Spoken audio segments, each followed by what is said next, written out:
Video on why I am a black woman, as you can see, and I am glad that Donald Trump won. Ever since I was a kid, I used to see Donald Trump on TV, and I always thought he was like super interesting and cool and tell it like it is type of person. And a lot of people liked him. Like if you go to the internet, you see thousands of pictures of him with different celebrities. He was basically a celebrity um, architect or something, a businessman.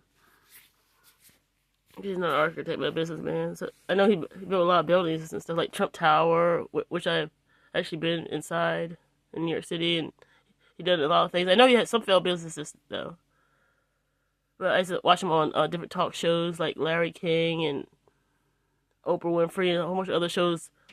And back then, everybody liked Donald Trump up until he ran for president. And I know it's already been discussed for years now how he was popular among rappers and popular among people when he was before he ran for president. And I know back then he was a different person. I know he was probably came across like he might have been a Democrat or a liberal person back when he was hanging out with celebrities on talk shows. So maybe I'm sure that's a big reason why. So it shows you just based on political party if you're popular or not with the in crowd. But the thing is, so since I've been used to seeing him on TV since I was like probably 7 or 8 years old, and all these years, many years later, I used to seeing him and seeing him in a positive light. That's probably one of the reasons why I don't mind that he won the presidency. Even though it would have been nice to have a black or have black. I guess they're biracial. There's nothing wrong with being biracial. I don't know why biracial people had to be called black all the time. Because they should be able to be proud of both parents. Their Indian parent in Kamala Harris's case, or their white parent or Asian parent or other race of parent they have. So they should be called biracial. No, that's a different discussion. But anyway, like I said, it would have been nice to have a first female president, and for some strange reason, America just can't get with the times and have female presidents like other countries. But the reason why I'm so happy that Donald Trump won is because America can't go around saying, "Look how open-minded we are," like he did when Barack Obama was president. We are just so open-minded. Racism is almost racism is a thing of the past because it's not. I'm so glad that Kamala Harris didn't win because America didn't just have to go around mistreating minority people,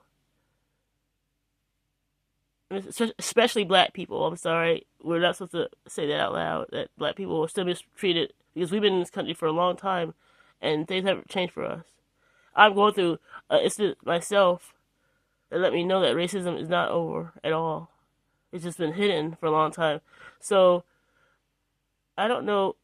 Even though I don't believe Donald Trump is the evil person that the media wants us to believe, he does have a base of people, and not all of them are like this way. But there's a certain segment of his uh, constituents and voters that are openly racist. Openly racist.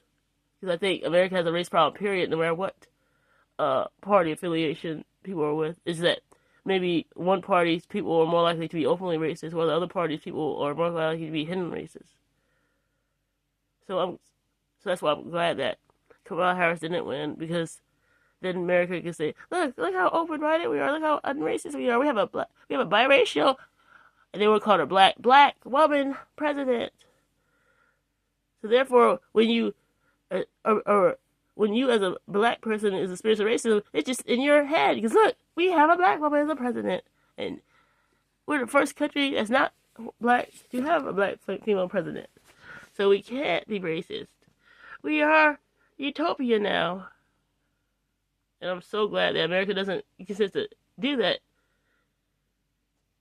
You know, you said to have good publicity and good showmanship for the world. I think they're open-minded now. This is never, and that hasn't never been open-minded for black people. We've always been treated differently. We've always been, and not everybody's racist. That's why I'm not saying that everybody's racist, but America has a racial problem. and a problem with racism that needs to be addressed, and not by black people because we don't have the power to stop the racism. White people need to look inside themselves and say, why do I dislike this person just because of their skin color? Why am I not comfortable with people who a different color than me? When I see people with different colors, it feels nothing. And oh, this person just happens to have a different hair color than me, or different skin color than me, or different hair style than me, different eye shape than me. They wear a scarf over their head, and that doesn't make them be a good person or a bad person. But unfortunately, for some reason, people think that just based on your skin color, they automatically assume things about you. They automatically feel like you're inferior if you're a certain color, or or afraid of you based on what ethnicity you are. And as Americans, we really need to be real with ourselves and say that we aren't a tolerant nation yet. And maybe no place around the world. Maybe a lot of people don't like people based on their skin color. Maybe that's just part of being human nature, like the other evils of being human.